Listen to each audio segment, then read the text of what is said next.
Najemnik prostorov novomeške Dolenjske lekarne so konec aprila na občino naslovile vlogo za oprostitev plačila najemnine.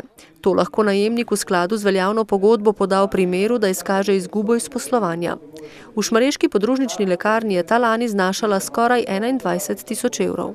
To je odraz polletnega poslovanja, da so lahko vzpostavili lekarno, so imeli velik vložek tudi za nakupom opreme za lekarno, tako da dejansko verjetno je tudi to odraz posledice tega. Šele v letošnjem letu se bo videlo realno poslovanje lekarniške podružnice v Šmarjeti. Mesečna najemnina poslovnih prostorov v lasti občine znaša približno 560 evrov brez davka.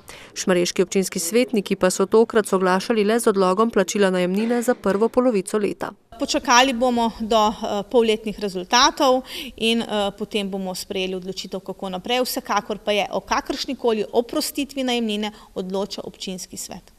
V primeru negativnega polletnega poslovnega rezultata šmarješke podružnične lekarne se bo z vprašanjem morebitne oprostitve plačila najemnine za 6-mesečno obdobje občinski svet soočil na septembrski seji.